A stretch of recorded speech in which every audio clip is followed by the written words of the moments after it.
Convido a igreja a abrir suas Bíblias no livro de Gênesis, capítulo 16, versículos de 1 a 14. Gênesis 16, 1 a 14. Vamos orar, meus irmãos? Senhor, nós reclinamos e debruçamos toda a nossa inteligência, nossas forças diante do Senhor, aos pés da cruz nesse instante, porque o que agirá em nós aqui, Senhor, não são nossa força nem nossa inteligência, mas o poder do Espírito Santo, fortalecendo a quem fala e aqueles que ouvem a mensagem. Fica conosco, é o que te pedimos em Cristo Jesus. Amém, Senhor. Bom, aqui nós vemos o desfecho, a pintura de um cenário que retrata uma desavença familiar.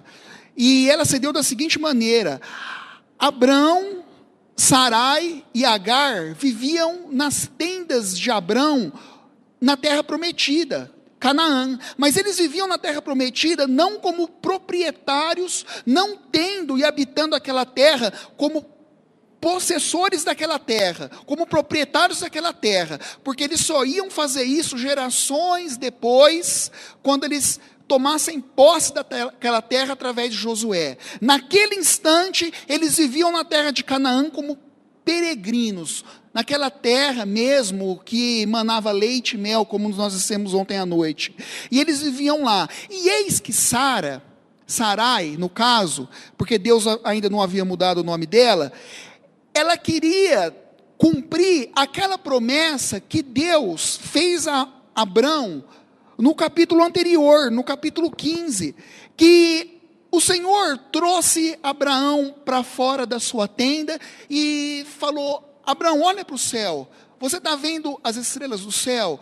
A descendência que eu vou dar para você vai ser maior do que toda essa constelação que você vê no céu. Você pode contar? Abraão disse: não posso, a tua descendência vai ser maior do que todo o número das estrelas do céu.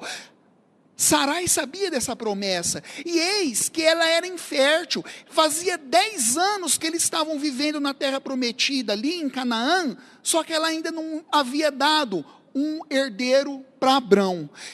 E eis então que ela resolve cumprir aquela promessa, não através de obra do Senhor, mas através das suas próprias mãos. E ela faz o quê?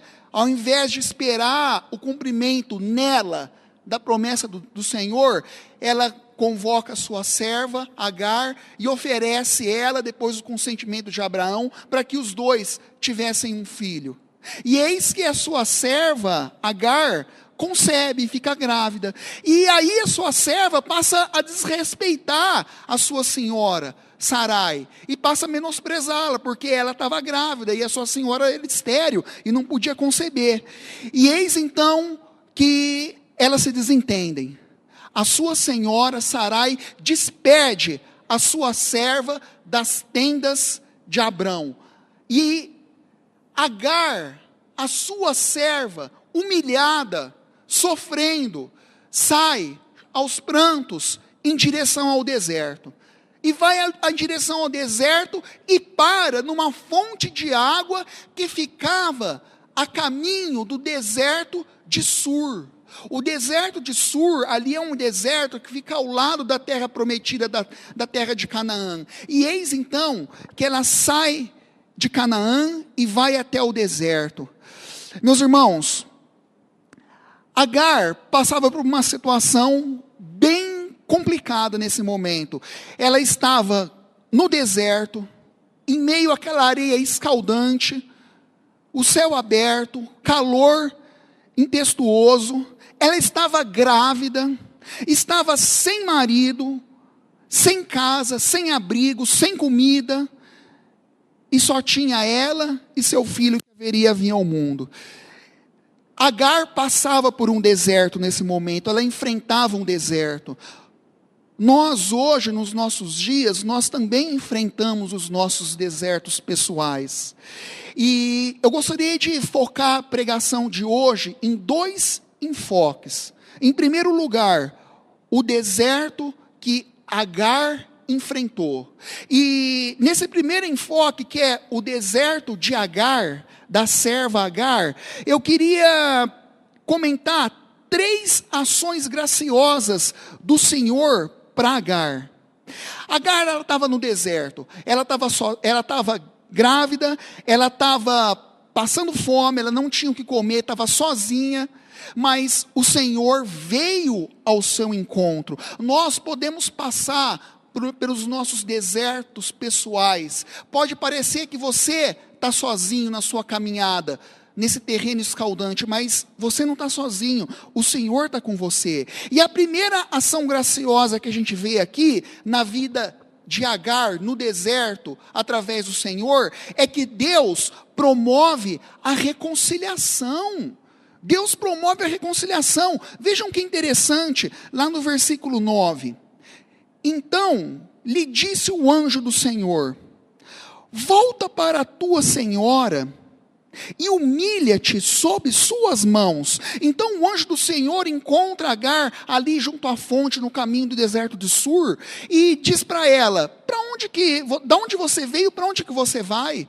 E ela diz então que fugiu das tendas de Abraão e estava fugindo da sua senhora, que a tinha humilhado. E o anjo do Senhor, para poder agir na vida dela, busca a reconciliação dela com a sua senhora. Antes de tudo, para Deus agir, ele promoveu a reconciliação. É interessante a gente perceber que Agar, quando ela engravidou, ela se tornou insubmissa à sua senhora. Agar estava errada. Ela começou a afrontar e a menosprezar e a humilhar e a ofender, a debochar da sua senhora Sarai, porque ela, mesmo sendo serva, ela tinha uma dádiva, ela tinha uma bênção que Sarai ainda não tinha. Ela era estéril. Agar era fecunda e estava esperando um filho do marido da sua senhora. Imaginem as humilhações que a sua senhora Sarai passou. Agar estava errada. E a primeira coisa que Deus faz, então, quando encontra ela no deserto, é promover a reconciliação. Deus agiria, mas antes de mais nada, ela precisava voltar para sua senhora. Eu queria dizer, meus irmãos, que Deus usa pessoas reconciliadas para cumprir os seus propósitos nas nossas vidas. Uma coisa muito importante: você pode estar passando por um deserto hoje na sua vida, e o motivo disso é porque ainda você não se reconciliou com as pessoas que você tem alguma desavença. Deus pode usar de vários mecanismos para estar agindo na minha e na sua vida. Um deles pode te surpreender. Deus pode estar usando como instrumento, Deus pode querer usar como instrumento de ação na sua vida, justamente aquele irmão que você virou o rosto. Justamente aquele irmão que você deu as costas para ele. Daí a necessidade de você compreender isso. Deus pode usar a pessoa que você virou as costas e o rosto para estar usando ela como instrumento de edificação e de restauração para a sua vida. Reconcilie-se já com aquele que você tem alguma desavença. Isso é muito importante para você abrir as portas de atuação de Deus na sua vida.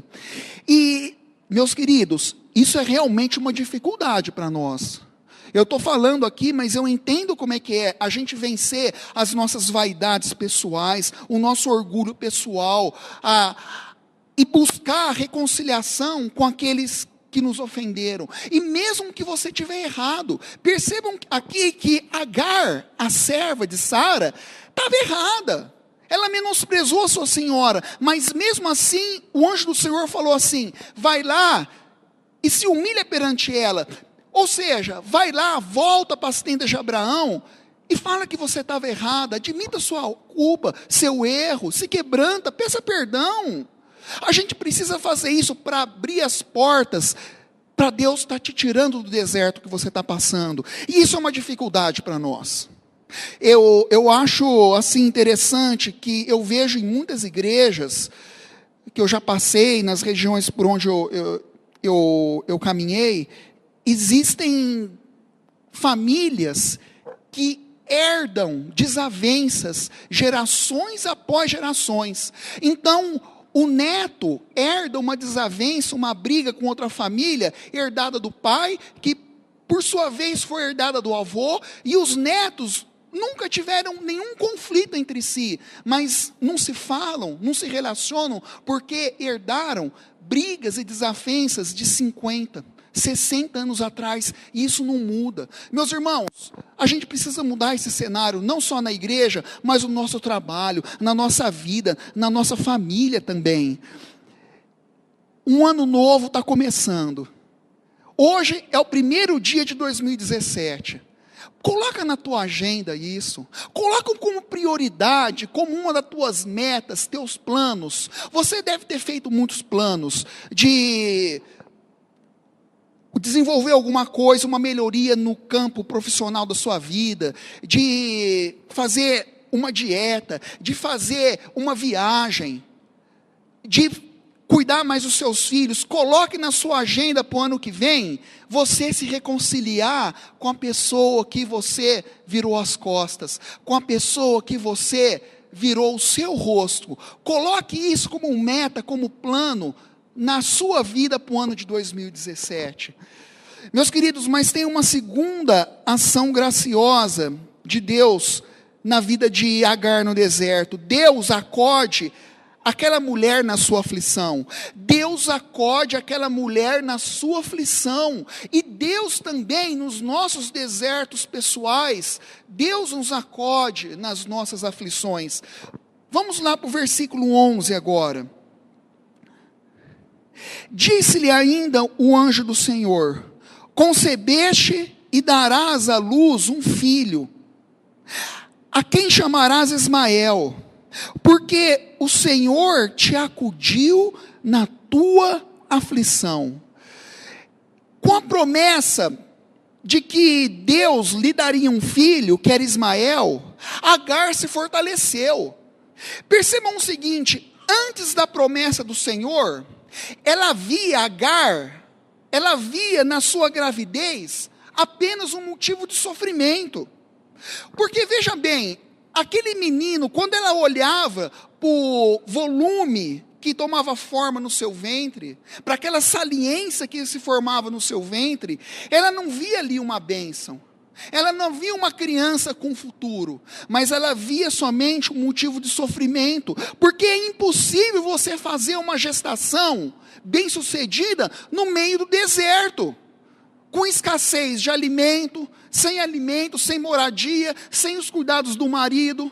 Ela olhava para aquela criança que estava sendo gerada, ela olhava para o seu ventre e não via uma bênção, via um motivo de sofrimento. Isso antes da promessa do Senhor. Mas depois da promessa do Senhor, quando ele acudiu aquela mulher no seu sofrimento, ela olhou para aquele volume, para aquela saliência no seu ventre, e não viu mais um motivo de sofrimento, mas viu um motivo de bênção. Tanto é que a promessa do Senhor diz que aquele menino iria nascer, crescer, ia ser bem-sucedido, e teria um futuro brilhante pela frente. Dele descenderia príncipes, reis, poderosos sobre a terra. Vamos lá no versículo 10.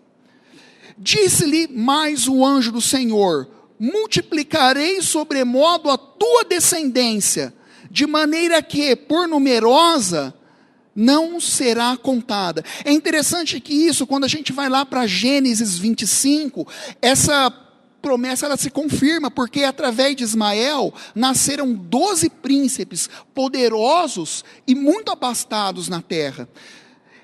E ela via, antes da promessa, no seu ventre um motivo de sofrimento. Agora ela via um motivo de prazer, de alegria e de esperança. Meus irmãos, nós em nossos desertos pessoais, Deus tem promessas que nos socorrem, pois elas hão de ser confirmadas. Você está passando por um deserto pessoal? Pode ter certeza que quando você abre as Escrituras, você tem promessas e mais promessas de auxílio, de socorro, de consolação para a sua vida. Pode ter certeza que no seu deserto pessoal, nesse ano de 2017, o Senhor há de te socorrer, porque todas essas promessas se transformarão em socorro, porque elas necessariamente se cumprirão na vida de cada um dos irmãos. E nos nossos desertos pessoais, as promessas do Senhor transformam sofrimento em esperança. Transformam sofrimento em esperança. Agar, ela gerava um filho. Deus tem gerado em cada um de nós, dentro de cada um de nós, promessas que um dia hão de vir à luz. E vindo à luz, vindo à tona, hão de trazer o socorro e concretizar o socorro no Senhor para a vida de cada um de nós. Mas tem um terceiro e último enfoque na ação graciosa do Senhor que eu queria tratar aqui no deserto de Agar. A terceira e última ação graciosa do Senhor é que Deus vê o sofrimento daquela mulher. Nos nossos desertos pessoais, pode ter certeza, meu irmão, você não está caminhando sozinho, porque Deus, além de transformar o teu sofrimento em esperança, Deus te socorrer na tua aflição, Ele vê o seu sofrimento, Ele sabe tudo que está acontecendo com você, tudo que machuca teu coração, e que você à noite fecha a porta do teu quarto, e à meia luz você debruça no seu travesseiro, e encharca ali as tuas fronhas. Ninguém sabe, mas Deus sabe. Aquilo que você vê pelas ruas e traz indignação ao seu coração, aquilo que te revolta muitas vezes que você vê no teu trabalho, na igreja, na tua casa, e você guarda para você entalado na sua garganta, Deus sabe isso que está passando. Deus vê o seu íntimo. Deus sabe tudo o que você está passando, cada um dos seus passos no seu deserto pessoal. Então, vamos lá para o versículo 13 agora. Então, ela invocou o nome do Senhor, que lhe falava: Tu é Deus que vê. Pois disse ela: Não olhei eu neste lugar para aquele que me vê? Meus irmãos, eis que Agar, depois que recebe a promessa de que ela daria à luz a um filho, Ismael, e que ele teria um grande futuro e seria fecundo, ela exulta de felicidade e diz: Tu é Deus que vê. E aqui no versículo 13, a gente vê o entrosamento, a sincronia perfeita entre Agar e o Senhor. Deus não é um Deus abstrato, é um Deus concreto que se revela aos homens. Ele é santo, santo, santo, habita as maiores alturas, mas Ele também se faz presente em nossas vidas. É o Emanuel, Deus conosco, e é aquele Deus que se revelou através do anjo do Senhor junto à fonte do caminho de Sur perante Agar. E ela então diz assim, e revelando esse entrosamento entre ela e o Senhor, entre a criatura e o Criador: Não olhei eu nesse lugar para aquele que me vê? Eu não olhei eu nesse lugar para aquele que me vê? Ou seja, Agar vê Deus e Deus vê Agar. É um entrosamento e a sincronia perfeita entre o ser humano e o Senhor. Pode ter certeza, meu irmão, no seu deserto pessoal que você pode estar caminhando agora, existe comunhão com Deus. Existe comunhão com Deus.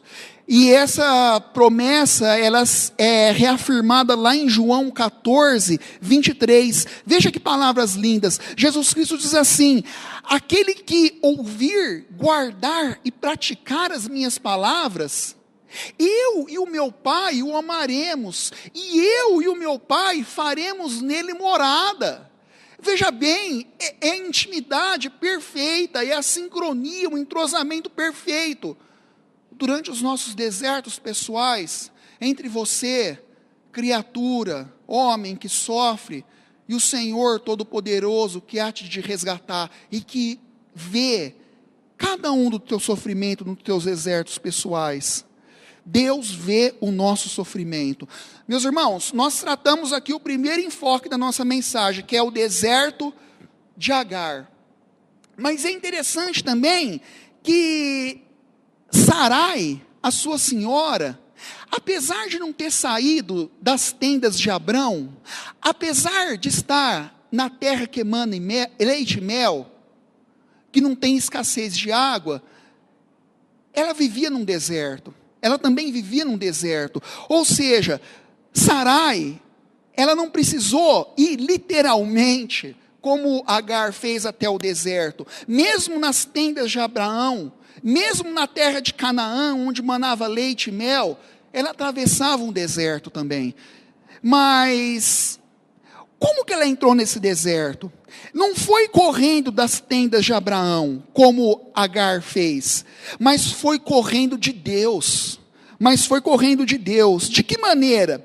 Vejam bem, lá no capítulo anterior, Gênesis capítulo 15, o Senhor aparece para Abrão e diz assim: Abrão, eu vou te fazer uma pessoa muito abençoada. E Abrão diz assim: mas como, Senhor? Sendo que eu já sou velho, de idade avançada, e eu não tenho nenhum herdeiro, sendo que o único que vai herdar os meus bens é o meu servo Damasceno, Eliezer.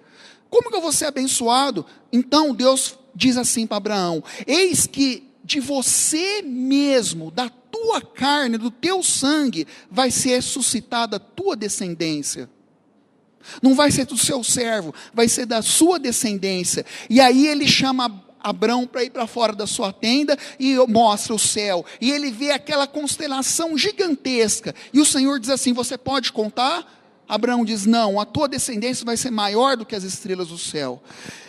E então ele tinha essa promessa, Abraão tinha essa promessa. Vejam bem, essa promessa de Abraão, mesmo sendo em idade avançada, ainda dar luz a um filho, se estendia também a quem necessariamente, obrigatoriamente, consequentemente, a sua esposa Sarai.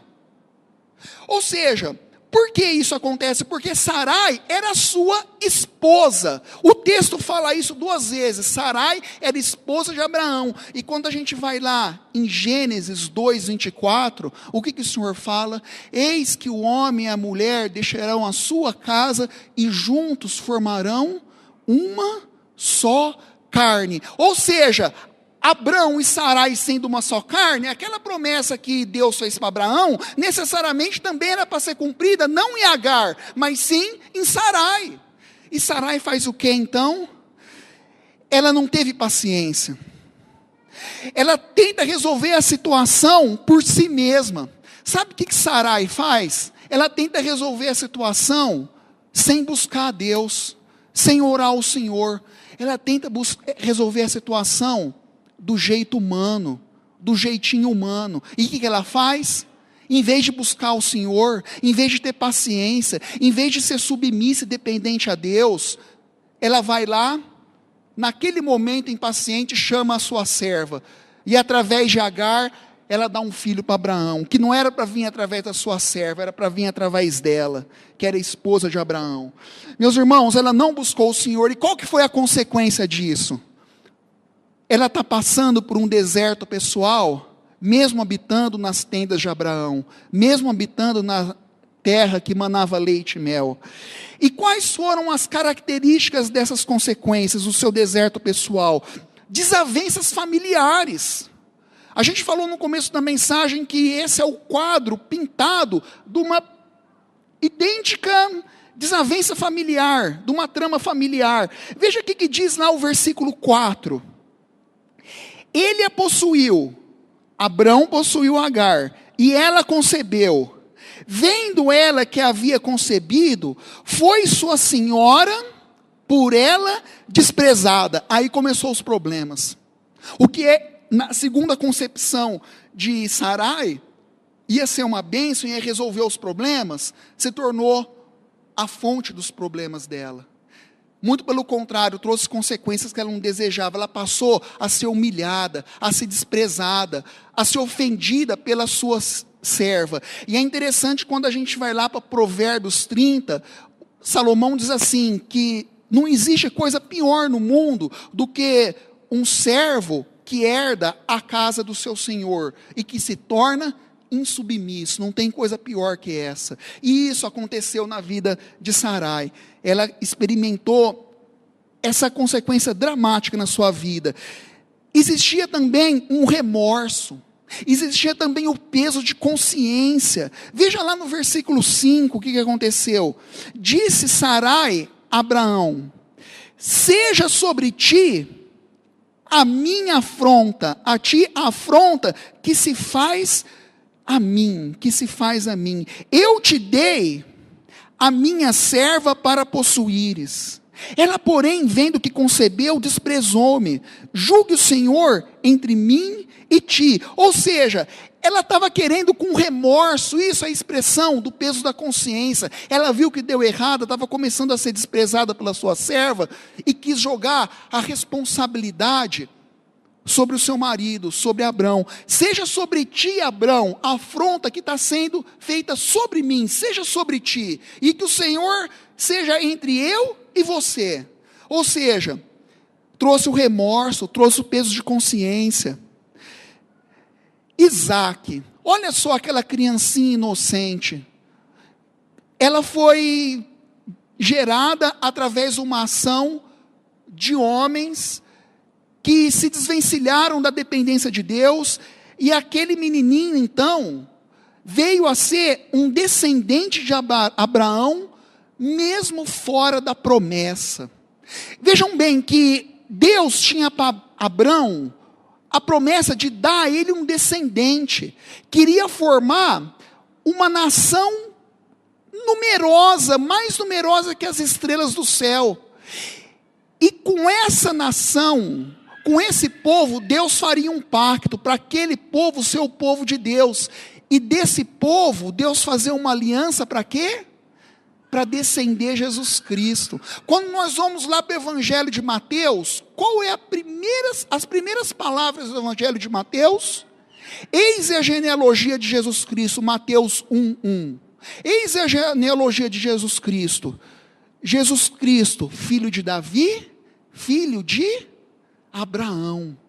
E Isaac veio, e Ismael veio ao mundo, não para fazer parte dessa promessa. Deu origem a um povo que foi numeroso, foi abençoado, dele foram gerados príncipes e reis poderosos e abastados sobre a terra, mas eles não estavam englobados, inseridos na promessa do Senhor para a formação do seu povo. Meus irmãos, é preciso depender de Deus, é preciso confiar no Senhor. Busque o Senhor antes de fazer tudo na sua vida. Não queira fazer isso que Sarai fez na vida dela. Nós estamos começando o ano de 2017 agora. A lição que a gente pode tirar para as nossas vidas, e aí a gente já está caminhando para o encerramento da mensagem, é essa: não haja como Sarai na sua vida. Tudo que você fizer, pai, tudo que você fizer, marido, tudo que você fizer, esposa, faça na dependência do Senhor. Toda decisão, maridos e esposas, que vocês forem tomar para a casa de vocês no ano de 2017, não façam que nem Sarai. Busquem a orientação de Deus, busquem a dependência do Senhor, sejam pacientes em Deus, antes de tomar uma decisão, antes de assinar qualquer coisa, antes de dar a palavra para alguém, antes de dar o primeiro passo em qualquer coisa, na vida profissional, na vida familiar, na vida sentimental. Busquem o conselho do Senhor, sejam dependentes de Deus, tenham paciência no Senhor, não hajam que nem Sarai. Meus queridos, concluindo essa mensagem, eu queria dizer que Agar, ela fugiu das tendas de Abraão e foi para a direção do deserto. Eis que ela chegou no deserto e ela se assentou junto a uma fonte, que era uma fonte de água que dava junto ao caminho do deserto de Sur. Ela se assentou numa fonte, do lado de uma fonte de água. Com certeza, essa fonte de água hoje já se secou. Mas hoje, nos nossos desertos pessoais, pode ter certeza que você pode beber de uma fonte que ela é inesgotável. Essa fonte se chama Jesus Cristo, que é a fonte de águas vivas, da qual você bebe e nunca mais vai se sentir sede. No ano de 2017, meu irmão, se você estiver passando por algum deserto pessoal na sua vida, pode ter certeza, você pode beber dessa água, da qual você bebe e nunca mais vai sentir sede. A fonte de águas vivas, interminável, que é Jesus Cristo. E que Deus abençoe nossa caminhada nesse ano de 2017, que comece. Se 2016, meus queridos, foi um deserto na sua vida, pode ter certeza que 2017 você vai estar entrando numa terra que mana leite e mel, porque você confie no Senhor, que Ele vai te resgatar da sua aflição, que Ele vai promover a reconciliação na sua vida, que Ele vai estar te libertando de toda opressão desse terreno, desse deserto escaldante no qual você está caminhando, e que Deus abençoe cada um de nós nessa caminhada que se inicia, amém?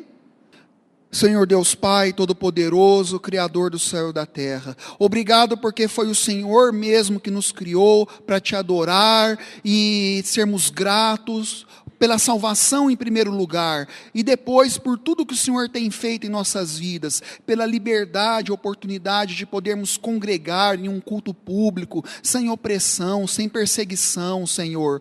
Mas o que nos persegue e o que vem a nos oprimir, não são forças de homens, mas é a ação do pecado, Senhor, das tentações. Senhor, que nós possamos ser protegidos, cada um de nós, Senhor, através de um escudo fiel e verdadeiro que é Jesus Cristo. Senhor, pode ser que muitas pessoas aqui estejam passando por um deserto pessoal, que 2006 foi mais um deserto do que uma terra que mana leite e mel, mas nós temos a certeza que o Senhor promove a reconciliação, o Senhor vê o sofrimento de cada um de nós, e o Senhor vem ao nosso encontro, transformando sofrimento em esperança, porque o Senhor nos acode em nossas aflições. Senhor, que todas as aflições de cada um dos irmãos e irmãs que aqui se encontram, Senhor, possam ser apaziguadas, Senhor, possam ser dissolvidas, Senhor, através de ação poderosa e soberana do Teu Santo Espírito. Transforma esse ano vindouro de 2017, Senhor, nas tendas de Abraão, nas tendas da bênção, onde habita o nosso Senhor e Salvador Jesus Cristo. E que esse ano não seja um deserto, Senhor, para a vida de cada um de nós. Senhor, fica conosco, abençoa a semana de cada irmão aqui presente, e que cada irmão, cada irmã possa sair daqui acompanhado pelo Teu Santo Espírito. Amém, Senhor. Recebei a bênção, igreja. Que a graça do Senhor Jesus, que o amor de Deus e Pai, que o poder, as consolações e a comunhão do Espírito Santo repousem sobre todos os irmãos, abençoando a toda a igreja, em nome do Pai, do Filho e do Espírito Santo. Amém, Senhor.